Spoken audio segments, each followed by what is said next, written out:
자, 하나님 말씀 창세기 8장 13절부터 22절까지를 제가 봉독합니다. 601년 첫째 달 곧 그 달 초하루 날에 땅 위에서 물이 거친지라. 노아가 방주 뚜껑을 제치고 본즉 지면에서 물이 거쳤더니 둘째 달 20일의 날에 땅이 말랐더라. 하나님이 노아에게 말씀하여 이르시되 너는 내 아내와 내 아들들과 내 며느리들과 함께 방주에서 나오고 너와 함께한 모든 혈육 있는 생물 곧 새와 가축과 땅에 기는 모든 것을 다 이끌어내라. 이것들이 땅에서 생육하고 땅에서 번성하리라 하시매 노아가 그 아들들과 그의 아내와 그 며느리들과 함께 나왔고 땅 위의 동물과 모든 짐승과 모든 기는 것과 모든 새도 그 종류대로 방주에서 나왔더라. 노아가 여호와께 제단을 쌓았고 모든 정결한 짐승과 모든 정결한 새 중에서 제물을 취하여 번제로 제단에 드렸더니 여호와께서 그 향기를 받으시고 그 중심에 이르시되 내가 다시는 사람으로 말미암아 땅을 저주하지 아니하리니 이는 사람의 마음이 계획하는 바가 어려서부터 악함이라. 내가 전에 행한 것 같이 모든 생물을 다시 멸하지 아니하리니 땅이 있을 동안에는 심음과 거둠과 추위와 더위와 여름과 겨울과 낮과 밤이 쉬지 아니하리라. 아멘. 자, 한국인의 새해 인사는 참으로 아름답습니다. 여러분 뭐죠? 새해 복 많이 받으세요. 상대방의 삶에 복이 임하기를 기원하는 마음을 나누는 훈훈함이 느껴집니다. 이 시간 뭐 새해 지난지 새해가 시작된 좀 됐지만 옆 사람과 한번 인사할까요? 새해 복 많이 받으세요. 새해 복 많이 받으세요. 네. 웃으면서 인상 쓰면서 하시면 다시 한번 새해 복 많이 받으십시오. 네. 여러분 복 자체는 좋은 겁니다. 그런데 자꾸 기복신앙으로 흐르기 때문에 문제가 되는 거예요. 기복신앙이란 하나님의 뜻에 따라 자신의 삶과 자신의 어떤 성품과 이 모든 것들을 변화시키는 순종은 없고 오히려 내 뜻과 내 야망과 내 욕심을 이루기 위해 하나님을 이용하는 신앙을 기복신앙이라고 합니다. 기복신앙을 가진 사람은요, 내가 필요할 때만 하나님을 찾고 내가 필요 없으면 하나님과 무관하게 사는 것이 기복신앙입니다. 자, 그러므로 신앙이 기복적으로 흐르면 문제가 되지만 그러나 복 자체는 너무 귀한 것입니다. 하나님 앞에 우리가 구해야 돼요. 하나님 우리의 삶을 제 삶을 축복하여 주옵소서. 하나님 제 삶에 하나님의 복이 필요합니다. 하나님의 축복이 필요합니다. 복을 구하는 것은 성경적이에요. 필요합니다. 많은 사람들이 축복을 원하고 행복한 삶을 원합니다. 모두 다 축복받는 행복한 삶을 살고 싶어합니다. 여러분 2013년 새해가 시작됐는데 모두 같은 마음으로 시작됐을 거예요. 하나님 우리 가정에 제 일터에 제가 하는 학업에 하나님 복을 주시옵소서. 자, 그런데 사람들이 복은 원하는데 복이 임하는 삶은 살지 않습니다. 아이러니해요. 많은 사람들이 다 복받기를 원해요. 그러나 하나님의 복이 임하는 삶이 있는데 그 삶을 살지 않아요. 그러면서 복은 받기 원합니다. 그러면 복이 임할까요? 임하지 않습니다. 다시 말하면 어떻게 하나님의 복이 내 인생에 임하는지를 모르고 있다는 것입니다. 여러분 2013년 여러분의 삶의 가정의 학업의 일터의 비즈니스에 하나님의 복이 임하기를 사모하십니까? 복이 임하기를 축원합니다. 오늘 본문의 노아는요, 가족들과 함께 당시 세상에서 유일하게 홍수 심판을 통과하는 하나님의 축복을 누렸습니다. 우리가 오늘 본문 8장 13절부터 창세기 22절까지를 읽었는데 그 22절 다음 절이 9장 1절이에요. 한번 볼까요? 하나님이 노아와 그 아들들에게 뭘 주셨어요? 뭘 주셨습니까? 노아와 그 아들들에게 복을 주셨다 그랬어요. 노아는 하나님의 축복을 받은 인생이에요. 홍수 심판을 통과하고 방주에서 나온 노아의 인생을 하나님의 축복하셨습니다. 노아는 하나님의 복이 임하는 인생을 살았어요. 노아가 어떻게 하나님의 복이 임하는 인생을 살 수 있었는지 오늘 그 삶의 원리를 나누려고 합니다. 여러분도 노아와 같은 삶을 추구함으로 올 한 해 하나님의 축복이 풍성하게 임하는 여러분 모두가 되시기를 주님의 이름으로 축원합니다. 자, 세 가지 큰 원리를 볼 텐데 어떻게 하면 하나님의 축복이 임하는 인생을 살아갈 것인가? 첫 번째는 기다림입니다. 기다림. 하나님은 하나님 말씀에 순종하며 그 말씀이 이루어질 때까지 기다리는 사람에게 뭘 주세요? 복을 주십니다. 노아의 삶 전체를 보면 기다림의 연속이었어요. 오늘 창세기 8장 13절부터 읽었는데 그 앞에 6장에 가보면 하나님께서 노아를 부르시고 이 땅에 홍수로 이 땅을 모두 심판하기 원한다. 많은 사람들의 삶이 다 죄악 가운데 가득했기 때문에 다시 이 세상을 창조하려고 한다. 그래서 노아와 노아의 가족을 통해서 다시 재창조를 하기 원했기 때문에 방주를 만들라고 하십니다. 방주가요, 높이는 건물의 3층 높이고 그 다음에 크기는 축구장만한 크기입니다. 그 큰 선박을 만들라고 하십니다. 자, 그래서 노아를 포함한 노아의 가족 8명이 무려 몇 년에 걸쳐서 방주를 만들었죠?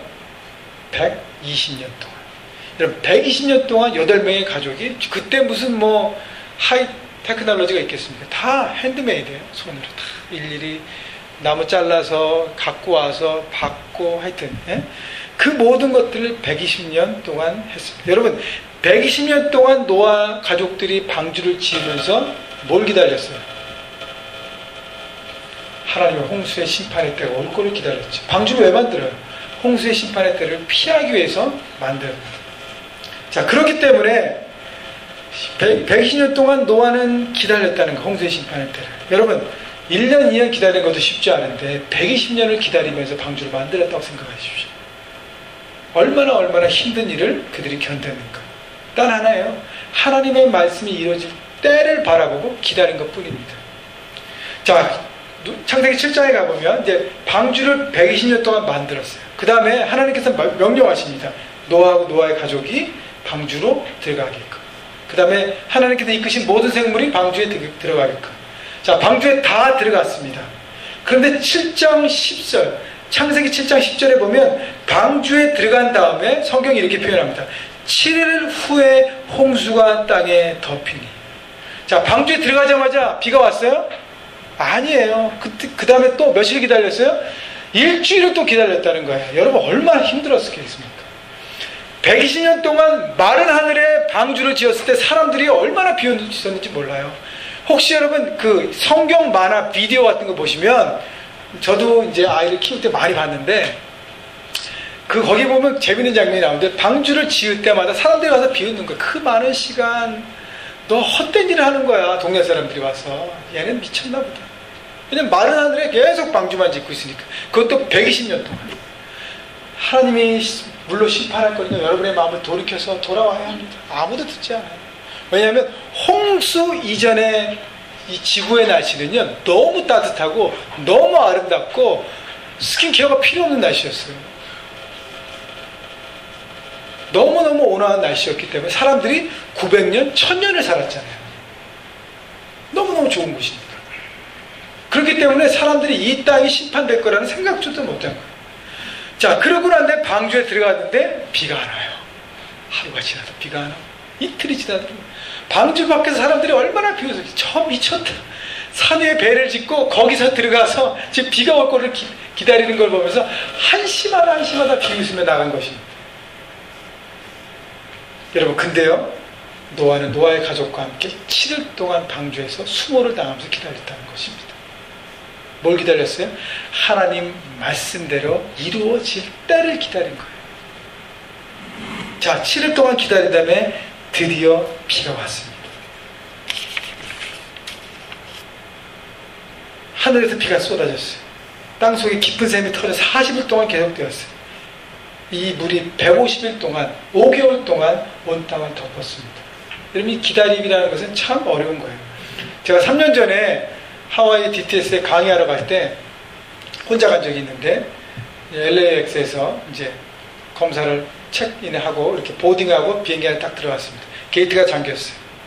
자, 이제 기내 방송이 나오잖아요. 잠시 후에 비행기가 이륙합니다. 기다리고 있어요. 한 15분 됐는데 아무 일도 없어요. 사람들 웅성웅성해. 한 30분 지나니까 방송이 나왔어요. 기체가 결함되어서 잠시만 기다리시오. 고치고 있습니다. 30분에 아직도 고치고 있습니다. 2시간 넘게 어디서 기다리고 있었어요. 여러분, 2시간 제가 거기에 기다리는데 너무너무 어렵더라고요. 2시간 달랑 기다립니다. 노아는 배에 들어가서 며칠 기다렸어요? 7일 동안 기다렸다. 120년 방주를 기다렸는데 7일 동안 기다리잖아요. 그 기다림이 얼마나 힘들었는지 믿음 없이는 기다릴 수 없다는 것입니다. 자, 그리고 난 다음에 5개월 동안 물이 온 땅을 덮고 난리가 났습니다. 심판이 일어났어요. 그 다음에 창세기 8장 4절에 보면 일곱째 달 11일의 날에 방주가 아라랏산에 머물렀다고 합니다. 자, 비가 내린 지 꼭 5개월 만에 방주가 거센 파도를 떠다니다가 산에 걸터 정착을 했어요. 자, 그 다음에 중요한 것은 그런 다음에 바로 나온 게 아니라 그 다음에 이제 물이 빠지기를 기다렸는데 물을 빠지는 시간들이 너무 천천히 빠져요. 천천히. 3개월, 2달 반이 지난 다음에 산봉우리 보이기 시작하고 40일도 지난 다음에 노아가 창문을 열고 거기에 까마귀와 비둘기를 내내면서 물이 얼마나 빠진 것을 기다립니다. 자, 그러고 나서 오늘 본문 보십시오. 창세기 8장 13절. 자, 601년 첫째 달 곧 그 달 초하는 날에 땅 위에 물이 거친지라 노아가 방주 뚜껑을 제치고 본즉 지면에서 물이 거쳤더니. 자, 노아의 나이를 기준으로 해서 했는데 601년, 그가 601세 때는 첫째 달 그 달 초하루 날은 뭐예요? 1월 1일에 땅 위에 물이 거쳤습니다. 여러분, 노아가 600년이 된 2월 17일 날 비가 오기 시작했는데 무려 10개월 반이 지나서 땅에 물이 거쳤어요. 그러면 5개월 동안 물 위에서 배가 떠다녔고 그 다음에 산에 걸쳐서 5개월 반 동안 기다렸어요. 5개월 반 동안 물이 빠지기를 기다렸습니다. 5개월 반은 절대 짧은 시간이 아니에요. 물이 기다리기를 방주 안에서 기다렸습니다. 자, 그래서 물이 다 빠졌어요. 그 다음에 노아가 자, 그러면 다 빠졌으니까 뚜껑을 열고 우리 나와야겠다 하고 자신의 판단과 기준과 생각만을 가지고 방주에 나오지 않았어요. 노아는 또 기다렸어요. 언제까지요? 하나님께서 말씀하실 때까지. 14절 보십시오. 둘째 날 21의 날에 땅이 말랐더라. 둘째 달 21의 날은 뭐예요? 2월 20일. 다시 말하면 그해 1월 10일 날, 1월 1일 날 물이 땅에서 다 빠지고 그 다음에 2월 20일 날 뭐예요? 땅의 모든 물들이 다 메마른 땅이 됐다는 거예요. 며칠을 더 기다렸어요? 50일을 더 기다렸어요. 제가 아까 비행기 탈 때 비행기에 갇혀 있었다 그랬죠? 더 힘든 건 뭔지 아세요? 비행기 5시간, 6시간 쭉 타고 도착했는데 그 공항에서 무슨 뭐 여러 가지 서큐리티 때문에 게이트가 잠기고 비행기에서 기다릴 때예요. 그때가 더 힘듭니다. 출발할 때보다 도착하면 피곤한 비행 일정을 마치고 이제 내려야 되는데 비행기 안에서 몇 시간 갇히고 계속적으로 아무런 연락 없이 기다릴 때 그때가 더 힘들어요. 여러분, 방주에서 5개월 동안 비바람이 거치는 속에서 지났어요. 배 안에서. 너무너무 어렵잖아요. 그리고 5개월 동안 산에 거쳐 앉아서 물이 빠르길 기다렸어요. 이젠 다 됐지 했는데 또 땅에 물이 완전히 메마를 때까지 50일을 또 기다렸어요. 노아의 삶은 기다림의 연속이었어요. 언제까지 기다렸어요? 하나님께서 말씀하실 때까지. 15절 보십시오. 하나님이 노아에게 말씀하여 이르시되 너는 내 아내와 내 아들들과 내 며느리들과 함께 방주에서 나오고. 자, 하나님께서 노아의 가족에게 방주에서 나오라고 말씀하시는 명령이 이루어질 때까지 어떻게 해요? 노아는 끝까지 기다렸습니다. 내 판단으로 물이 다 빠졌는데 아니 다 괜찮은데 하고 방주 안에서 뛰쳐나온 게 아니라는 거예요. 끝까지 기다렸다는 것이죠. 여러분, 하나님께서 왜 50일을 더 기다리게 하고 계속적으로 기다리게 하고 기다림의 훈련을 했는지 아십니까? 기다림이란 하나님 앞에 믿음으로 살아가는 법을 가르쳐주기 위해서요. 자신의 지식과 경험과 계획에 따라서 하나님 없이 그냥 내가 알아서 할 거야. 뭐 이것저것 내 결정 내가 다 알아서 할 거야. 전공하는 거, 학교 트랜스퍼하는 거, 직장 어떻게 잡는 거, 직장에서 어떻게 할 거, 이사 가는 거, 모든 것들 내가 다 알아서. 하나님 상관하지 마십시오. 여러분, 중요한 것은요, 우리의 삶에 하나님의 약속의 말씀이 다 이루어집니다. 근데 말씀을 주실 때하고 말씀이 이루어질 때하고 항상 그 사이에 보면 뭐가 생겨요? 갭이 생겨요. 말씀을 주신 다음에 딱 이루어지시면 좋은데 하나님은 그렇게 하지 않았어요. 우리에게 기다림의 시간을 꼭 보내게 하십니다. 그 기다림의 시간 동안 우리가 해야 될 것이 뭐예요? 믿고 기다리는 것입니다. 믿고 기다리는. 하나님께서 왜 이런 기다림의 과정을 거쳐서 주신 거쳐서 말씀을 이루어 주실까요? 진짜 믿음으로 살아가는지를 보시려는 것입니다. 여러분, 진짜 믿음의 사람만이 기다릴 수 있어요. 가짜 믿음의 특징은요, 기다리지 못합니다. 참지 못해, 인내하지 못해. 여러분, 기다린다는 것은 무슨 의미냐면요, 내가 약하다고 인정하는 것입니다. 하나님의 주인 되시고 나는 약하다는 것. 내가 강하다고 여기는 사람은요, 기다리지 못해요. 내 맘대로 다 하면 되는데 뭘 기다려요? 내가 계획 세우고 내가 하고 내 생각, 내 잣대대로 다 하면 되는데 뭐하러 기다려요? 내 뜻대로 사는 인생 살면 되는 거죠. 여러분, 진짜 믿음을 갖지 않으면요, 손에 잡히지 않으면 믿지 않습니다. 그러나 하나님은요, 손에 잡히지 않고 보이지 않는 것을 바라보고 말씀만 듣고 그것을 붙들고 가라고 말씀하십니다. 여러분, 내가 다 알고 내 머리로 다 계산하는 것을 내가 살아가는 것은 믿음으로 살아가는 게 아니에요. 그건 누구나 할 수 있습니다. 내가 다 보이는데 그것 보면서도 안 하는 것은 바보죠. 보이지 않지만 하나님 말씀은 예스라고 하니까 그걸 붙들고 믿음으로 보이지 않지만 걸어가는 것입니다. 걸어갈 때 어떻게 해요?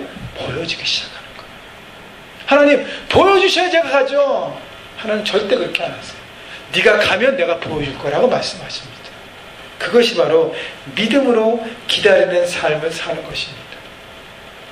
아브라함이요, 75세 때 하나님께서 약속을 주십니다. 너를 통하여 큰 민족을 일으켰다. 너는 열방의 축복이 되고 너를 통해서 많은 사람이 축복을 얻을 것이다 하고 이세를 후손을 줄 것을 약속하십니다. 많은 후손들. 1년 동안 기다렸어요. 2년 동안 기다렸어요. 아무 소식이 없습니다. 5년, 10년 동안 기다렸어요. 10년 동안 기다렸다가 드디어 아브라함이 기다리지 못하고 머리를 썼습니다. 타협하기 시작했습니다. 더 이상 못 기다리겠다. 하나님, 그러면요, 그냥 하나님은 내 안에 사라를 통해서 자식을 낳고 후손을 낳는다 그랬는데 사례가 안 되니까 그러면 내 종 하가를 통해서 첩을 얻어서 그냥 나도 내 자식이 아닙니까? 이렇게 타협했어요. 기다리지 못했습니다. 그래서 하가를 통해서, 여종을 통해서 아들을 낳았습니다. 이름이 뭐죠? 이스마엘이에요. 그런데 여러분 잘 알다시피 이스마엘은 골칫덩어리가 됐어요. 분쟁의 씨앗이 됐습니다. 그래서 지금도요, 이스라엘과 팔레스타인이 지금도 싸우는 거예요. 팔레스타인은 이스마엘의 후손이라고 그러지 않습니까? 여러분, 기다리지 않고 조급함으로 내 뜻대로 하면 얻기는 얻습니다. 뭘 얻어요? 쓰레기 같은 걸 얻는다는 거예요. 얻기는 얻지만 골칫덩어리를 얻는다. 그것 때문에 더 많이 고통하고 더 많이 애통하는 것입니다. 여러분, 그때부터 아브라함은 15년을 더 믿음으로 기다려서 이삭이라는 하나님의 축복의 아들을 낳았습니다.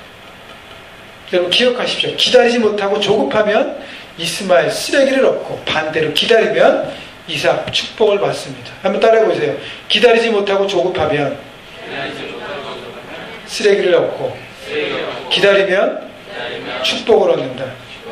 여러분 2013년 새해 하나님 앞에 구하고 바라보고 있는 것들이 있을 것입니다. 학생들은 좋은 학교를 트랜스퍼하고 졸업하고 그것에 따라서 커리어를 만들어가는 것, 우리 싱글들은 좋은 짝을 만나서 결혼하는 것, 우리 부부들은 2세를 낳고 또 비즈니스를 확장하고 세워가는 것, 여러분 여러 가지 꿈들을 2013년에 꿈꾸고 있을 것입니다. 그런데 중요한 것은요, 이렇게 기도하지 마십시오. 하나님, 올해 안에 제가 기도하는 것 다 들어주셔야 합니다 하고 떼쓰며 기도하지 마십시오.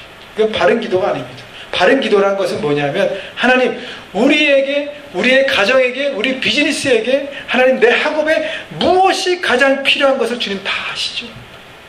하나님께서 허락하신다면 주실 때까지 제가 믿음으로 기다릴 수 있도록 인도해 주십시오. 도우십시오. 하나님, 내게, 우리 가정에게, 우리 비즈니스에게 기다릴 수 있는 은혜를 주십시오.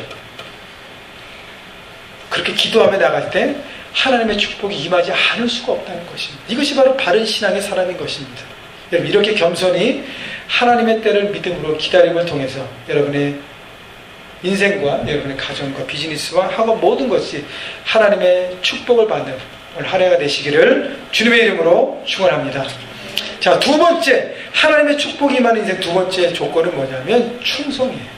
하나님의 주신 사명에 충성하는 자를 하나님은 축복하십니다. 오늘 보면 17절 볼까요?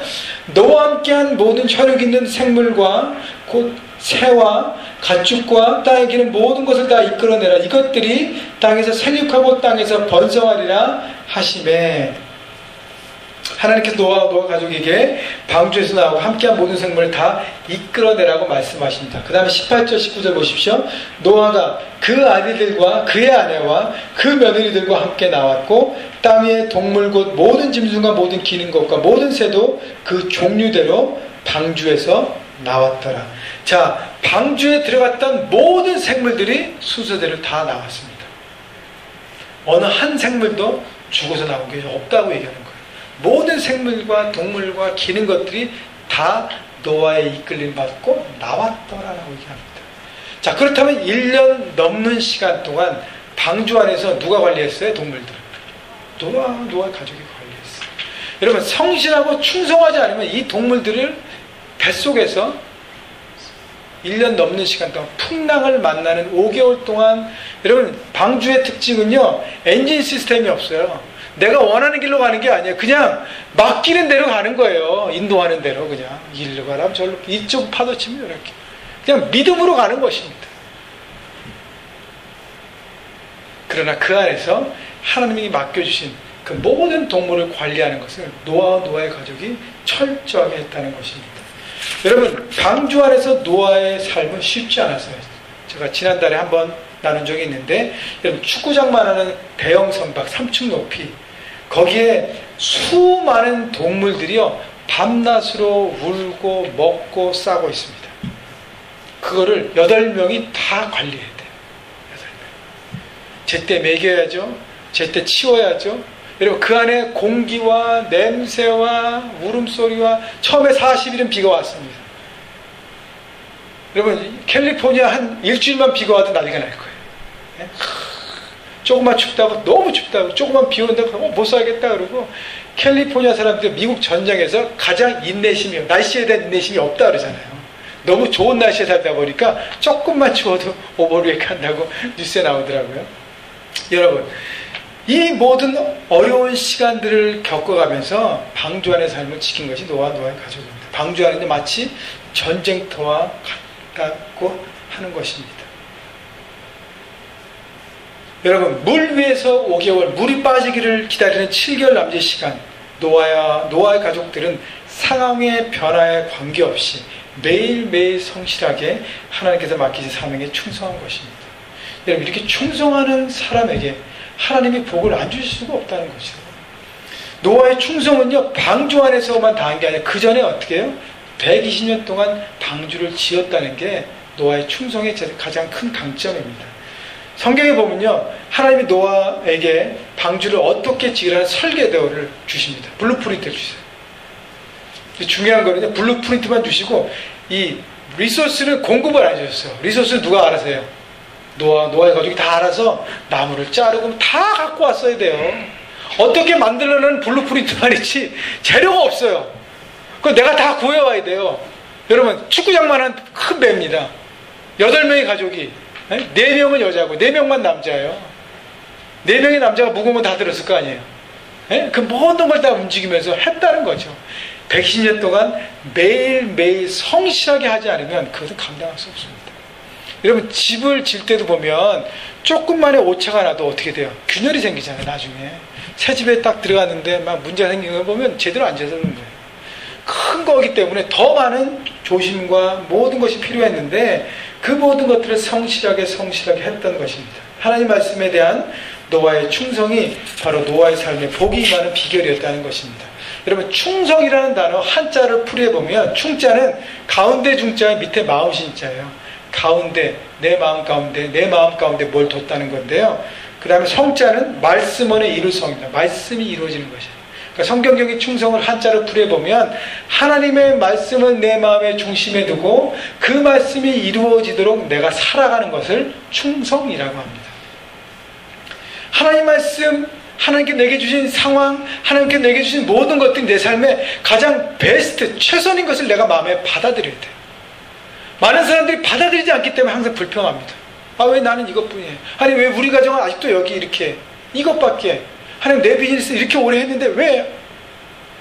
하나님께 인도하신 그 모든 상황과 모든 것들을 최선인 것을 받아들이지 않는 거예요.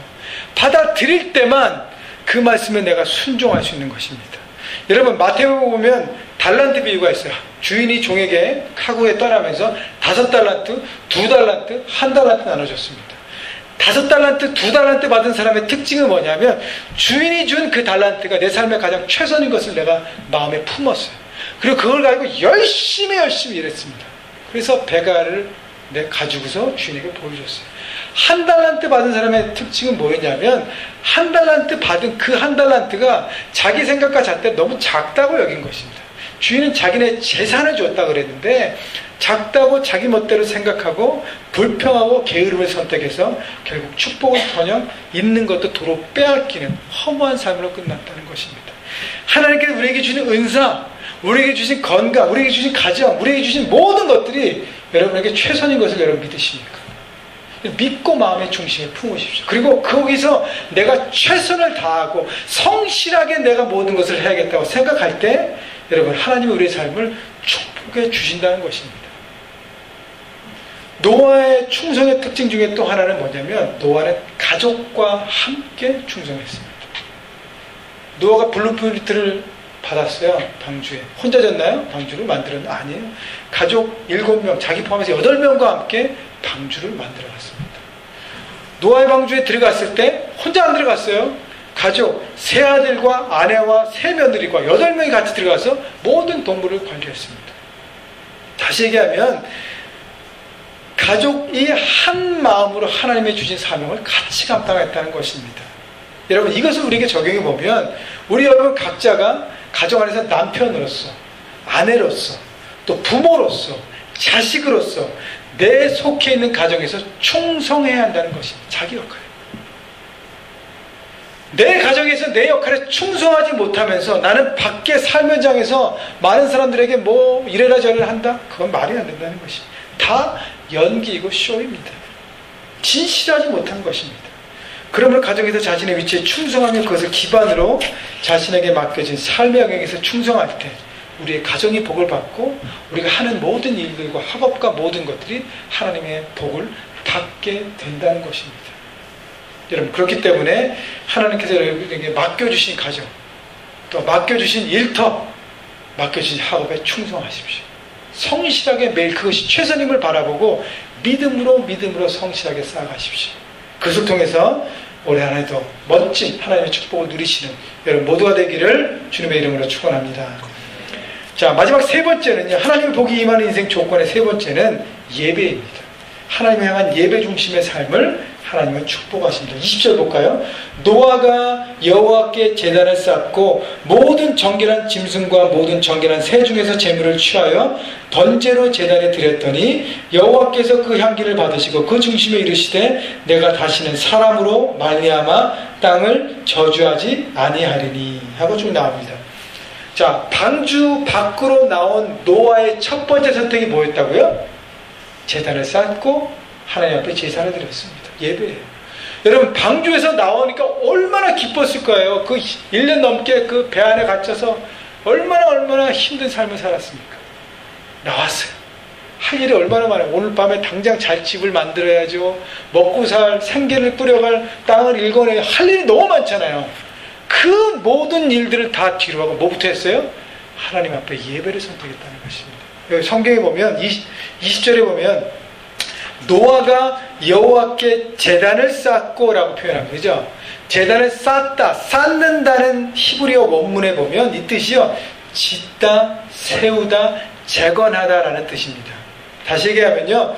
노아는 예배를 통해서 홍수 심판 후에 새롭게 시작될 자기의 삶을 만들어 갔다는 것입니다. 뭘 기반으로요? 예배를 기반으로. 하나님과의 만남을 기반으로 자기 삶의 파운데이션을 두고 그리고 한 가지 집도 짓고 직업도 찾고 모든 걸 하고 모든 것 다른 일들을 해갔다는 것입니다.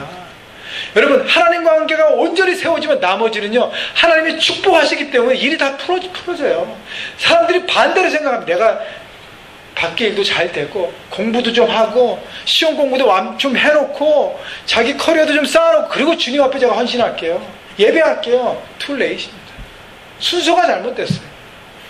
여러분 중요한 것은 먼저 하나님 앞에 예배하는 삶, 예배는 하나님과의 관계입니다.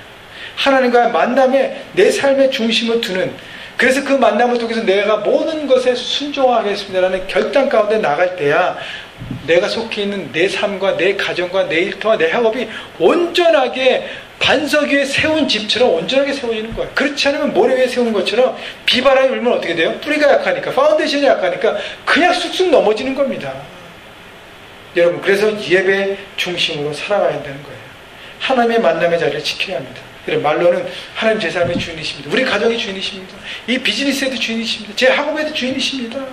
하나님 뜻대로 살겠습니다 하고 예배의 자리에 나오지 않으면 말과 행동이 다른 삶을 살고 있는 것이고, 내가 하나님을 내 삶의 주인으로 모시고 산다는 말은 새빨간 거짓말입니다. 하나님께서 출애굽한 이스라엘 백성들이 광야를 통과할 때 예배 장소였던 성막, 회막을 이스라엘 백성들이 사는 곳에 제일 가운데 딱 놓게 하셨어요. 왜 그렇죠? 아침에 일어나면 하나님과 만남의 장소가 보여지는 그 중심으로 삶의 시스템을 구축하라고 말씀하십니다. 자, 우리에게 적용해 보면 예배 중심으로 살아간다는 것은 우리 삶 전체가 다 예배지만 가장 기초적인 예배는 바로 주일 예배입니다. 일주일에 가장 중요한 시간, 주일 아침에 드려지는 이 주일 예배. 하나님과의 만남, 이 시간을 놓치면요, 제대로 드리지 못하면 한 주간을, 그러니까 제대로 드리지 못하면 한 주간을 잘 살겠다, 복 받겠다, 말이 안 된다는 것입니다. 여러분, 또 몸은 예배 자리에 있지만 마음은 다른 곳에 있고 집중하지 않는다면 삶에 소망이 없는 것이죠. 복이 임할 수 없는 것이죠. 예배에 늦는다는 것도 마찬가지예요. 그만큼 내 삶에 중요하지 않다는 것을 얘기하고 있는 것입니다. 우선순위를 보여주는 것입니다. 이 정도로 이런 수준으로 예배한다면 우리 삶의 뿌리는 작은 바람에도 넘어질 수밖에 없는 연약한 인생을 살 수밖에 없습니다. 그렇기 때문에 여러분, 예배의 생명을 거셔야 합니다. 예배의 목숨을 거셔야 합니다. 내 삶의 승부처럼 살아야 합니다. 왜요? 바로 나를 만드신 내 삶의 주인이신, 나를 인도하신 하나님과의 만남이기 때문이에요. 그 예배를 내 삶에 온전히 세울 때, 그 예배를 내 삶에 온전히 세워갈 때 하나님의 복은 우리의 삶에 임하게 되어 있는 것입니다. 20절 다시 한번 보십시오. 노아가 여호와께 제단을 쌓고 모든 정결한 짐승과 모든 정결한 새 중에서 제물을 취하여 번제로 제단에 드렸더니, 제단에 드리는데 어떤 제단을 드렸다고요? 번제. 번제가 영어로 뭡니까? burn offering이에요. 다 태우는 제사입니다. 번제는 모든 드리는 제물을 각을 떠서 피를 내고 그 다음에 다 태우고 향기로운 냄새가 나게 다 태웁니다. 번제로 드렸다는 것은 뭐냐면 하나님, 이제 하나님, 제 안에 저는 죽었습니다. 나는 죽고 하나님 중심으로 살겠습니다 라고 고백한 것입니다. 내 자아가 죽고 내 안에 살아계신 주님께서 살 때 하나님의 축복이 임할 수밖에 없는 것이죠. 바울이 고백했던 것처럼 갈라디아서 2장 20절에 내가 그리스도와 함께 십자가에 못 박혔나니 그런지 이제는 내가 산 것이 아니요 오직 내 안에 그리스도께서 사신 것이라. 이제 내가 육체 가운데 사는 것은 나를 사랑하사 나를 위하여 자기 자신을 버리신 하나님의 아들을 믿는 믿음 안에 사는 것이라. 여러분, 내가 그리스도와 함께 십자가 못 박혔다고 얘기하는 것은 내가 재물이라고 얘기하는 것입니다. 재물처럼 다 죽었다는 것입니다. 내 자아가 죽고 내 뜻이 죽고 내 육신이 죽고 내 계획과 모든 것이 다 하나님 앞에 다 있는 것, 내려놓는 것이죠. 그리고 하나님을 믿는 믿음 가운데 주님이 내 안에 살아가실 때 여러분, 죽음과 소망이라는 그 두 개가 동시에 일어나는 것입니다. 오늘 우리 죄의 욕심들이 다 예배 가운데 하나님 앞에 나올 때 다 죽어야 합니다. 십자가에 다 앞에 내놓아야 합니다. 그리스도 안에 성령의 도우심으로 믿음으로 다시 살아나는 거룩한 종들이 되시기를 주님의 이름으로 축원합니다. 내가 죽을 때만 하늘의 복이 내게 임한다는 거예요. 그때부터 하나님께 역사하시는 삶이 된다는 것입니다. 오늘 말씀을 정리하면요, 하나님의 복이 임하는 인생. 첫째, 하나님은 하나님 말씀에 순종하며 그 말씀이 이루어질 때까지 기다리는 사람에게 복을 주신다고 말씀하셨습니다. 둘째는 하나님이 주신 사명에 충성하는 자, 특별히 가정에 충실하고 맡겨진 일에 충성한 자를 하나님 축복하신다고 말씀하십니다. 마지막 세 번째는 하나님과의 만남, 예배 중심으로 살아갈 때 십자가 앞에 나를 죽이고 하나님께 순복하는 인생을 하나님께서 새롭게 하시고 축복을 주신다고 말씀하셨습니다. 여러분, 이 시간에 함께 기도하며 나갈 때 하나님, 제 삶에 하나님 앞에 기다려야 될 부분이 무엇인가를 바라보고 주님 말씀하시고 제가 그때까지 기다리며 충성하겠습니다. 우리 함께 찬양하며 기도하며 나가겠습니다.